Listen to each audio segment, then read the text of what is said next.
अस्सलाम वालेकुम everyone, welcome to another vlog.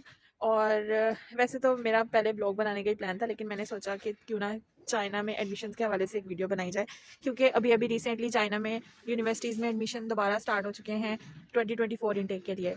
तो अगर तो आप ऐसे स्टूडेंट हैं जिसने मास्टर्स के लिए अप्लाई करना है या पीएचडी के लिए अप्लाई करना है और आपकी बैचलर्स कंप्लीट हो चुकी है, और अगर कंप्लीट नहीं भी हुई, आप अपने बैचलर्स के लास्ट ईयर में हैं, आखिरी सेमेस्टर में हैं, तो आप अभी से चाइना के लिए अप्लाई करना स्टार्ट कर सकते हैं।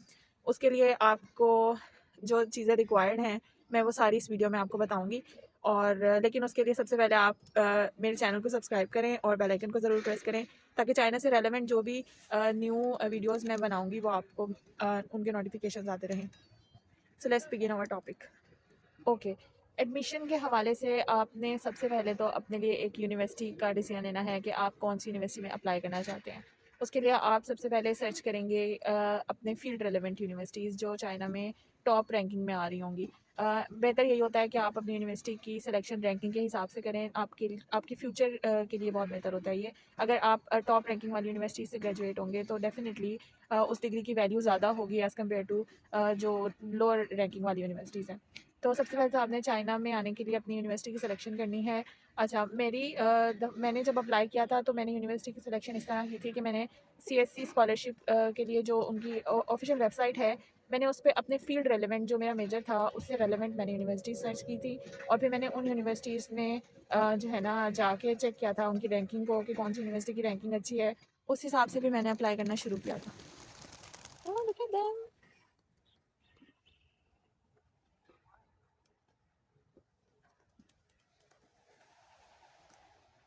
ये मुझे कंपनी दे रहे हैं काफ़ी देर से।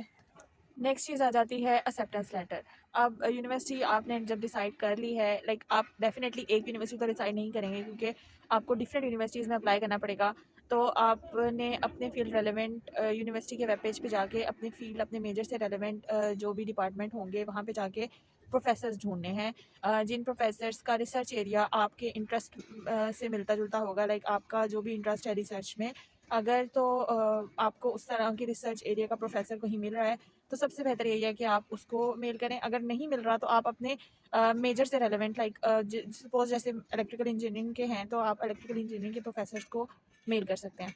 अच्छा, जो आपने एक्सेप्टेंस लेटर के लिए मेल करनी है उसमें आपने अब एक बहुत अच्छी सी सीवी बना के लाजमी लगानी है। जितनी अच्छी आप अपनी प्रोफाइल शो करेंगे प्रोफेसर को, उतना ज़्यादा आपके लिए चांस है कि आपको एक्सेप्टेंस लेटर प्रोफेसर से मिल जाए।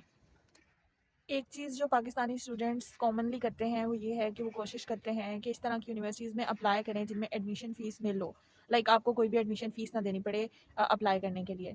तो मेरा सजेशन ये है कि आप कम से कम एक या दो यूनिवर्सिटीज़ इस तरह की भी रखें जिसमें आपको एडमिशन फ़ीस देनी पड़ रही है। नो डाउट अगर आपका एडमिशन नहीं होता वो ज़ाया हो सकती है, लेकिन अगर आप चाहते हैं कि आपकी पूरी जो प्रोफाइल आप भेज रहे हैं, आप पूरा प्रोसीजर जो कर रहे हैं उसको प्रोफेशनली देखा जाए, तो आप थोड़े पैसे लगा लें। अच्छा, एक और चीज़ ये है कि मोस्टली जो आपकी यूनिवर्सिटीज़ इस तरह की हैं जिनमें फ़ीस नहीं होती, स्टूडेंट्स उसमें बहुत ज़्यादा अप्लाई कर रहे होते हैं और प्रोफेसर्स उसमें बहुत ज़्यादा डिस्टर्ब होते हैं इसी वजह से, क्योंकि एक प्रोफेसर्स को सैकड़ों स्टूडेंट्स जो हैं वो मेले कर रहे होते हैं। और जो आपके जिनमें फ़ीस होती है उनमें ये होता है कि कुछ चांसेस होते हैं प्रोफेसर्स को कम मिल जाती हैं, और इसलिए आपका चांस जो है ना बन सकता है। तो मैंने जब खुद अप्लाई करना था तो मैंने भी इसी तरह किया था। मैंने एक दो यूनिवर्सिटीज़ ऐसी रखी थी बीच में जिसमें प्रोफेसर्स को जब मैंने मेल की थी तो मुझे पता चला था कि प्रोफेसर्स के पास पाकिस्तान से कोई स्टूडेंट नहीं है जिसने मेल की हो। उसकी रीज़न यही थी कि पाकिस्तानी जो हैं वो फ्री जो एडमिशन होता है ना उसके लिए कोशिश कर रहे होते हैं। एक एक्सेप्टेंस लेटर के लिए जब आपने प्रोफेसर को मेल करनी है तो आपने कोशिश करनी है कि आप पहले ही उसकी प्रोफाइल प्रोफेसर की पढ़ लें और उससे रेलेवेंट आप एक रिसर्च प्रपोजल तैयार करके उसे भेजें। जितना ज़्यादा चांस रिसर्च प्रपोजल आपको एक्सेप्टेंस लेटर का देता है ना, मुझे नहीं लगता कि आप जितनी अच्छी मर्जी सीवी बना लें आपको उतना चांस मिलेगा। तो बेहतर है कि आप जब प्रोफेसर की प्रोफाइल पढ़ लेते हैं तो बंदे को आइडिया हो जाता है कि उसका रिसर्च रेलेवेंट टॉपिक क्या है और उसका एरिया कौन सा है काम का, तो आप उससे रेलेवेंट एक अच्छा रिसर्च प्रपोजल बना सकते हैं। नो डाउट कि अगर आपने रिसर्च प्रपोजल नहीं दिया लेकिन आपकी सीवी बहुत अच्छी है, आपका प्रोफाइल बहुत अच्छी गई है प्रोफेसर के पास, तब भी आपको प्रोफेसर दे देता है एक्सेप्टेंस लेटर। और लेकिन ये है कि एक्सेप्टेंस लेटर के बाद भी प्रोफेसर ने आपसे रिसर्च प्रपोजल मांगना ही है, तो बेहतर ये होता है कि आप उसे पहले रिसर्च प्रपोजल प्रोवाइड करें, ताकि आपका एक्सेप्टेंस लेटर का जो चांस है ना वो ज़्यादा हो जाए। है कि जब आपको एक्सेप्टेंस लेटर मिल जाए उसके बाद का क्या प्रोसीजर है। एक्सेप्टेंस लेटर मिलने के बाद आपने अपने डॉक्यूमेंट्स कंप्लीट करने हैं, लाइक आपकी बैचलर्स की डिग्री आपके पास है, आपकी मास्टर्स अगर आप पीएचडी के लिए अप्लाई करें तो मास्टर्स, आपकी एफएससी की, आपकी मैट्रिक की सारी डिग्रियां आपके पास हैं। और तो आपने सॉफ्ट फॉर्म में यूनिवर्सिटी की पोर्टल पे ये सारी डिग्रियां प्रोवाइड करनी है। अच्छा, उसके बाद एक इंपॉर्टेंट चीज़ आपने जो है एक मोटिवेशन लेटर अप्लाई करना है, मतलब एक अच्छा मोटिवेशन लेटर जो है ना वो भी देना है यूनिवर्सिटी को। एक चीज़ ये है कि आपने यूनिवर्सिटी की रिक्वायरमेंट लाजमी पढ़नी है कि यूनिवर्सिटी की रिक्वायरमेंट में क्या क्या डॉक्यूमेंट्स रिक्वायर्ड हैं। ठीक है, लाइक कुछ यूनिवर्सिटी सिर्फ आपके मोटिवेशन लेटर पे भी जो है ना मान जाती हैं। कुछ यूनिवर्सिटीज़ की रिक्वायरमेंट होती है कि आप सिर्फ चाइना में ही क्यों पढ़ने आए हैं, उस पर भी आपको एक छोटा सा मोटिवेशन टाइप लिखना पड़ता है कि चाइना में स्टडी का आपको क्या फ़ायदा है। तो ये आपने यूनिवर्सिटी की रिक्वायरमेंट्स देख के आपने ये चीज़ें करनी है। मीनवाइल आपने जिस यूनिवर्सिटी से, जिस इंस्टीट्यूट से आपने ग्रेजुएशन किया है, या जिस यूनिवर्सिटी से या जिस इंस्टीट्यूट से आप पढ़ के आए हैं, वहाँ पे आपका कोई प्रोफेसर होगा जिससे आपने पढ़ा हुआ होगा, उससे भी आपको एक रेफरेंस लेटर लेना पड़ेगा। क्योंकि यहाँ पे मोस्टली यूनिवर्सिटीज़ में 2 लेटर्स आपको प्रोवाइड करने पड़ते हैं। एक तो एक्सेप्टेंस लेटर होता है जो चाइनीज़ यूनिवर्सिटी का प्रोफेसर देता है। उसके अलावा एक जो होता है वो आपके जो है ना अपने इंस्टीट्यूट जहाँ से आप पढ़ के आ रहे हैं वहाँ का कोई professor as a reference letter आपका दे देता है। अच्छा, कुछ स्टूडेंट्स मैंने ऐसे भी देखे हैं चाइना में जो विदाउट एक्सेप्टेंस लेटर, लाइक उन्होंने प्रोफेसर का एक्सेप्टेंस लेटर नहीं लिया हुआ यहाँ से, लेकिन पाकिस्तान से 2-2 रेफरेंस लेटर दे के वो आ गए हैं।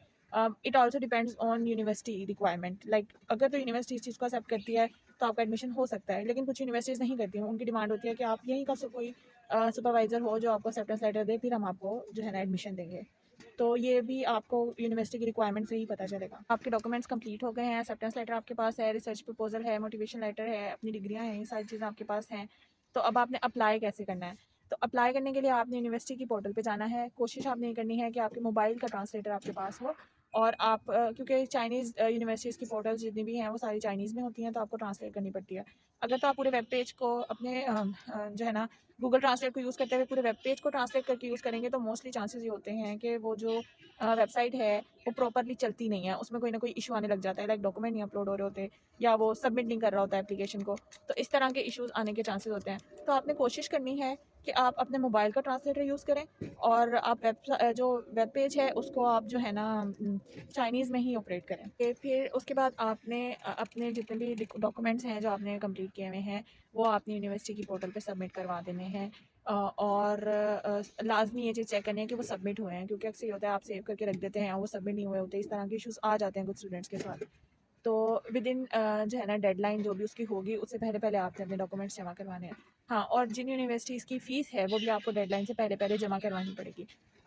उसके बाद आपको कुछ अर्सा वेट करना पड़ेगा, आपका एकेडमिक रिव्यू होगा यूनिवर्सिटी की जानिब से, और वो रिव्यू लाइक महीने भी ले सकता है 1-2, कुछ कभी-कभी जल्दी भी हो जाता है, लेकिन मोस्टली टाइम टेकिंग होता है ये प्रोसीजर, क्योंकि आपको पता है चाइना में यूनिवर्सिटीज़ में बहुत सारे स्टूडेंट्स अप्लाई करते हैं, हर स्टूडेंट का एकेडमिक रिव्यू होना होता है, तो वो टाइम टेकिंग होता है। ओके, एकेडमिक रिव्यू फाइनल होने के बाद यूनिवर्सिटी आपको अप्रोच करेगी और बताएगी कि आप एकेडमिक रिव्यू में क्लियर हुए हैं कि नहीं हुए, और अगर तो आप क्लियर हो गए हैं उसके बाद आपका फाइनेंशियल रिव्यू चलेगा। अच्छा, खैर फाइनेंशियल रिव्यू जो होगा ना वो आपका होगा इस बेसिस पे कि आपकी कौन सी स्कॉलरशिप लगेगी। ये चीज़ आपने यूनिवर्सिटी में जब आप अप्लाई करोगे तब आपने सेलेक्ट भी करना है।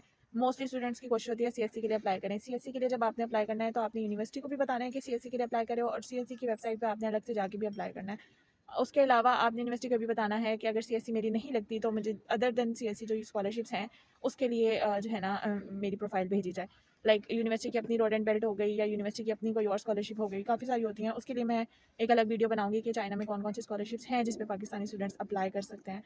तो आपने कोशिश ये करनी है कि आप जो है ना ज़्यादा से ज़्यादा बेहतर स्कॉलरशिप हासिल करें। अच्छा, आपका एकेडमिक रिव्यू क्लियर होने के बाद यूनिवर्सिटी आपको बताएगी कि आपका फाइनेंशियल रिव्यू चल रहा है, जो कि अगर तो सीएससी है तो बहुत ज़्यादा टाइम लेगा, लेकिन अगर यूनिवर्सिटी भी है तब भी टाइम ज़्यादा ही लेता है, क्योंकि सीएससी के बाद ही यूनिवर्सिटी डिसाइड करती है कि किस स्टूडेंट का सीएससी नहीं लगा उसको यूनिवर्सिटी स्कॉलरशिप देनी है, और किस किस का लग गया है। ओके, नेक्स्ट चीज़ है, अगर तो आपका फाइनेंशियल रिव्यू कंप्लीट हो गया है और यूनिवर्सिटी ने आपको कॉन्ग्रेचुलेशंस कह दिया है, यानी कि आपकी स्कॉलरशिप लग गई है, तो मेरी तरफ से भी कॉन्ग्रेचुलेशंस और अब आपने अपने वीज़ा की तैयारी स्टार्ट करनी है। उससे पहले ये है कि यूनिवर्सिटी आपको डॉक्यूमेंट्स भेजेगी पाकिस्तान में। मोस्टली यूनिवर्सिटीज आपको भेजती हैं डॉक्यूमेंट्स, क्योंकि जो आपका वीज़ा फॉर्म होता है, वीज़ा एप्लीकेशन फॉर्म होता है स्टूडेंट्स का, वो यूनिवर्सिटी खुद भेजती है। तो आपको कुछ अर्सा वेट करना पड़ेगा यूनिवर्सिटी की तरफ से। यूनिवर्सिटी आपको मेल कर देगी कि भाई आपका फाइनेंशियल रिव्यू क्लियर हो गया है और आपको डॉक्यूमेंट्स भेज दिए जाएंगे। ये तकरीबन 1 से 1.5 माह टाइम ले लेता है मेल आने के बाद भी डॉक्यूमेंट्स रिसीव होने में। तो डॉक्यूमेंट्स जब आपको रिसीव होंगे उसके बाद फिर आप वीज़ा के लिए अप्लाई कर सकते हैं। और